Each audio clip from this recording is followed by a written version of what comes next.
In recent years, Skoda has earned a loyal group of fans, with the Superb held in particularly high esteem, and judging by comments on internet forums, that's because it tends to over-deliver. And now, well, just look at it. I mean, the only criticism you could really make of the previous Superb was that it was starting to look a bit dated, but this latest design is as sharp as a tack. And it's hiding something, because under these neater and sharper lines, it's actually bigger, being both 47mm longer and 28mm wider. Hop inside the Superb and it feels very stately.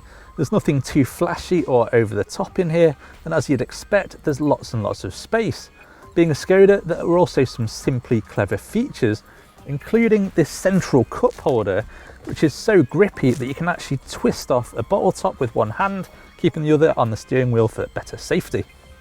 The kit count is impressive, with the S-Trim getting modern motoring essentials like DAB digital radio and Bluetooth, but it's very tempting to upgrade to SE, because that brings adaptive cruise control, which should take some of the strain out of motorway driving, and also rear parking sensors, which is very handy when the boot is so far away.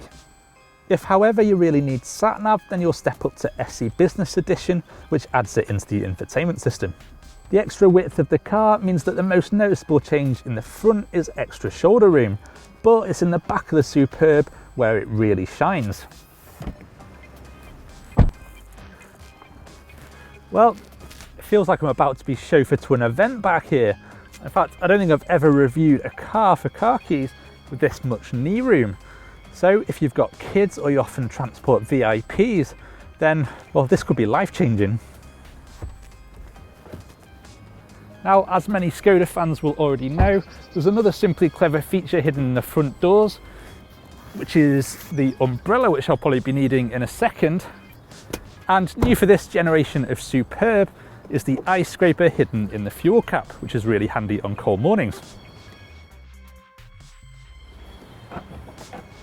As for the boot, well, it's grown by 30 litres, so you now get 625 litres of luggage space behind the rear seats. But it's not only the amount of room on offer, there's also some really clever solutions, like these doors with things hidden behind them, like on this car, these nets. And you can also get some clever Velcro sticky bits, which make it easier to order all of your luggage and stop it sliding around. And the last simply clever feature I'll mention, there's also this removable torch, which is always on charge.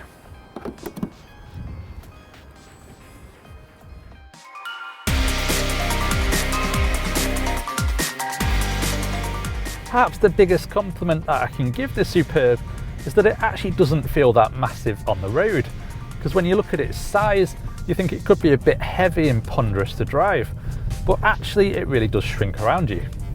In other news, the ride is sublime. I often found the Octavia could be a little bit too firm, but this car is more mature and relaxed, and there's actually very little trade-off in terms of its handling. There can be a little bit of body roll if you really start to chuck it about, but obviously that's not the point of the Superb, and neither is really exciting handling. The brakes feel a touch too grabby, but overall it's just a very pleasant driving experience. And the same goes for this 1.4 litre petrol. And no, I haven't got mixed up with a Super Mini review. This downsized turbocharged petrol engine has 148 bhp, which actually matches the entry-level diesel. And while it may need a few more revs to get into its stride, it will hit 62 miles an hour in an impressive 8.6 seconds.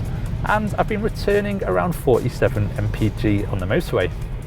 The diesel will be more popular in its 1.6 or 2 litre guises, but we do think this petrol is definitely worth a try.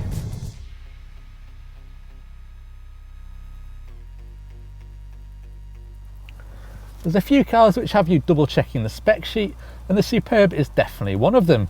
It starts from just over 18 grand, and this one, which is an SEL trim with a few option boxes ticked, can be yours for 25,000, and that's about the same as a mid-level Golf, and puts it on even footing with the Mondeo and Passat.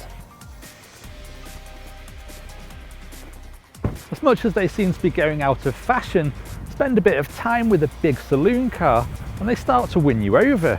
They're great on the motorway, quiet, comfortable, and have lots of space, so they just have a knack of making your life that bit easier.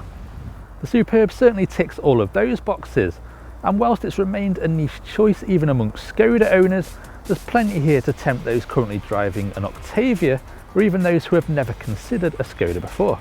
But could the Superb have you singing its praises? Don't forget to leave a comment in the comment section and hit the subscribe button. Click on the inquire button to find out more details about this car, or for any other models visit carkeys.co.uk. And to watch more video reviews, click on one of the links on screen now.